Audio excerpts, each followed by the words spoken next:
Moscou, 27 mai dernier. Une gay pride interdite par la police et des militants de la cause homosexuelle empêchés de manifester. Une scène qui se répète tous les ans depuis 2006. Au centre des revendications cette année, une loi votée dans plusieurs régions, dont Saint-Pétersbourg, et que des députés voudraient désormais voir appliquée dans tout le pays. Ce texte condamne la propagande gay, une appellation très vaste qui interdit notamment les rassemblements et les signes de soutien aux homosexuels afin de préserver les enfants, selon des parlementaires.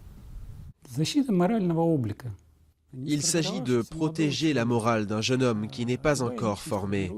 La personnalité se forme à la majorité et notre tâche consiste à protéger ce jeune homme de la propagande. Une propagande parfois astucieuse qui vise à pervertir les mineurs. Nikolai Alexeyev a été le premier condamné en mai dernier par un tribunal de Saint-Pétersbourg pour avoir enfreint cette loi. Il y a quelques jours, cet activiste a déposé un recours auprès de la Cour européenne des droits de l'homme. Lui et d'autres militants dénoncent une loi homophobe qui fait l'amalgame entre homosexualité et pédophilie. Une loi soutenue par le gouvernement pour satisfaire la frange religieuse de la population, selon eux. Quand Poutine est arrivé au pouvoir, il a bien compris qu'il devait s'appuyer sur l'Église.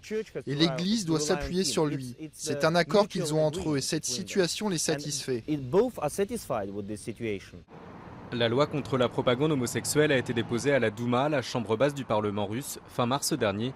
Même si elle venait à être adoptée, pas sûr qu'elle soit ratifiée. En 2010, la Cour européenne des droits de l'homme a déjà condamné la Russie pour discrimination fondée sur l'orientation sexuelle.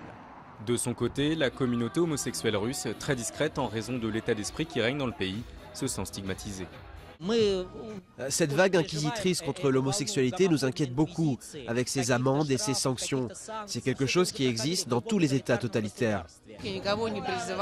Je n'incite personne à devenir quoi que ce soit et je n'ai jamais voulu le faire. Je suis pour un modèle de famille traditionnelle, mais voilà, c'est comme ça.